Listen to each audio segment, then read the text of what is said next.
কারণ হচ্ছে সবাই তো সবাই নিয়ে ব্যস্ত। তা আপনারা জানেন হয়তো বা বিভিন্ন ট্রেন্ডিং এ আছে, শরবত টরবত খাওয়াইতেছে। তা আসলে ওইটাও হবে, কিন্তু আমার কাছে মনে হয় যে আমি একজন এনিমেল লাভার হিসাবে এই যে এদের জন্য যে পানির ব্যবস্থা করে দেওয়াটা, এটা আমার কাছে মনে হয় যে আসলে এটা আমার নৈতিক দায়িত্বের মধ্যে পড়ছে। কারণ আমি এদেরকে নিয়মিত খাওয়াই হিসাবে এই যে পানিটা খাচ্ছে। আসলে এই যে প্রখর রোদ, এবং রোদে তো ধরেন ঠাডা মারা রোদে মানুষেরই অবস্থা কাহিল। আর এই যে অবলা প্রাণীগুলা এসে আছে, এদের জন্য যে পানির ব্যবস্থা করে দেওয়ার একটা ব্যবস্থা প্রক্রিয়া নিচ্ছি। তো এটা আমার ভিডিওটা করা ওটা উচিত হয় নাই, তারপর আমি করতেছি। কারণ হচ্ছে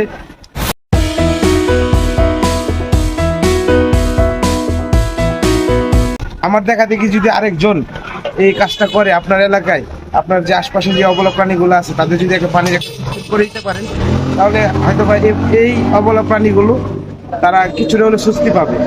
এখন তো ধরেন সবাই সবারই শরবত টরবত খাওয়াইতেছে, তো ওইটাও একটা মঙ্গলের কাজ। কিন্তু আমার কাছে মনে হলো যে এই অবলা প্রাণীগুলো বলতে পারে না, এই অবলা প্রাণীগুলো বলতে পারে না, যার কারণে আমি এই ব্যবস্থাটা করতেছি।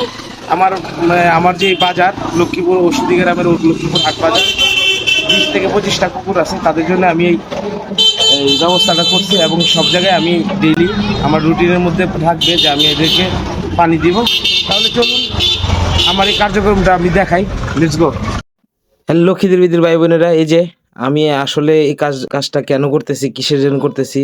আসলে এই যে অবলা প্রাণীগুলা কারো মুখের দিকে তাকায় থাকলেও ওরা বুঝে না, আমরা মানুষ বুঝতে পারি না। কিন্তু আমাদেরকে নিজেদের একটু সচেতন হইতে হইব। কারণ আপনি যখন পানি পান করেন আপনার তৃষ্ণার্ত তো মিটে, এরাও তো একটা প্রাণী, আর এদেরও তো তৃষ্ণার একটা অভাব আছে। আর সেই কারণে আমি নিজে থেকে এই উদ্যোগ নিলাম যে আমার এলাকায় আমি যদি এই 14, 15টা, 20টা, 25টা যে কুকুর আছে এদেরকে যদি আমি এই পানির ব্যবস্থা করে দিতে পারি, আমার কাছে মনে হয় যে এটা আমি নিজের কাছে একটা স্বস্তি ফিল করি, আর সেই থেকেই করছি। আর তাছাড়া আপনি যদি কোনো অবলা প্রাণীকে পানি পান করানোর ব্যবস্থা করেন, পানি পান করান, তাহলে তো সওয়াব পাবেনই, যেহেতু আমরা মুসলমান। তো সবার কাছে আসলে আমি ভিডিওটা করার উদ্দেশ্য হয়েছে যাতে আমার দেখা দেখি আপনাদের এলাকায় আপনারা নিজেরাই এটা উদ্যোগটা নেন। কারণ এই প্রখর রোদ, এই যে অবস্থা, রোদের যে তাপমাত্রা, আমাদের নাটোরে এমনিতে বৃষ্টিপাত কম হয়, আর সেই ক্ষেত্রে জলাশয় তো নাই বললেই চলে। আর যার কারণে আমি এই চিন্তা ভাবনাটা মাথায় নিছি। তো জানি না কেমন হয়েছে, আর আপনাদের অবশ্যই আপনারা যদি মনে করেন যে না খারাপ হয়েছে বা ভালো হয়েছে, যেটাই হোক আপনারা আমার কমেন্টে জানাবেন। তো আপনাদের এই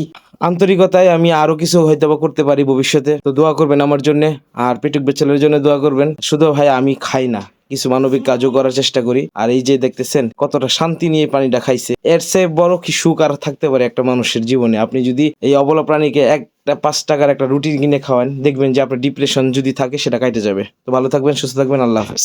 আর সবাই বেশি বেশি করে পানি খাবেন, আর ডিহাইড্রেশন থেকে সেফ থাকবেন, ছায়ার মধ্যে থাকবেন, ছাতা ইউজ করবেন, হিট অফিসারের কথা মাইনে চলবেন, তাহলে দেখবেন ইনশাল্লাহ ভালো থাকবেন। আল্লাহ হাফেজ।